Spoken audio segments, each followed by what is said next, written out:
আজ যে বিয়েটা হচ্ছে এটা আমার কোনো বন্ধুর বিয়ে না, কোনো বান্ধবীর বিয়েও না।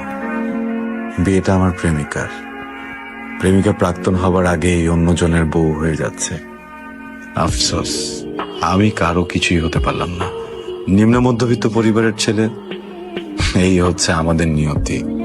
আমরা ভালোবাসি, খুব করে ভালোবাসি, কিন্তু দিন শেষে প্রেমিকার পরিবার বড়লোক জামাই খুঁজে নেয়।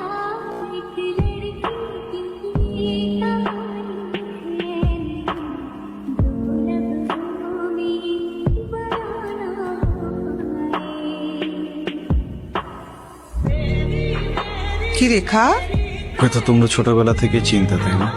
আমি না হয় তোমাদের কথা ভেবে চক্ষু লজ্জায় কিছু বলতে পারিনি। তোমরা ফ্যামিলির সাথে একটু কথা বলতে, অ্যাটলিস্ট একটা ফোন দিতা। এখন এসব বলে লাভ কি? মেয়েটার তো বিয়ে হয়ে গেছে, যা হওয়ার তো হয়েছে। না মা, যা হওয়ার তা হয় নাই। একটা জিনিস শুরু হয়েছে, বুঝছো? গতকাল রাত থেকে আমার ভিতরে না জ্বালা পড়া শুরু হয়েছে। এটা তো শেষ হচ্ছে না, কিভাবে শেষ করবো বলো তুমি আমাকে? কোনো আয় রোজগার নেই, এখানে উপার্জন নাই, চাকরি বাকরি নেই, তার পক্ষে কথা মানায় না। তার উচিত চুপচাপ ঘরে বসে থাকা। সে কালকে কি খাবে, আদৌ খেতে পাবে কিনা, সমস্ত চিন্তা ভাবনা কর। আল্লাহ যে তাকে বিনা কর্মে একটা জীবন দিয়েছে, সেজন্য আল্লাহর কাছে শুকরিয়া আদায় করে।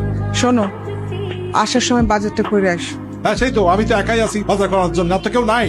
আমি বাজার করবো, সবাই মিলে শুধু খাবে, চিন্তা করো না, করবো।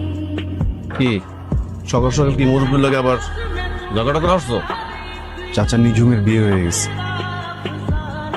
এর লেগে মনে হয় ঘরে অশান্তি চলতে আছে না? যাওয়ার একটা কথা বলো তো, কেউ কি আমার ঘরের ভিতরে সে চাকরি দিয়ে যাবে? আমি যদি কোনো অফিসে যে বলি যে আমার ফ্যামিলিতে অনেক বাজে অবস্থা চলতেছে, তারা কি আমার ঘরে টাকা দিয়ে যাবে?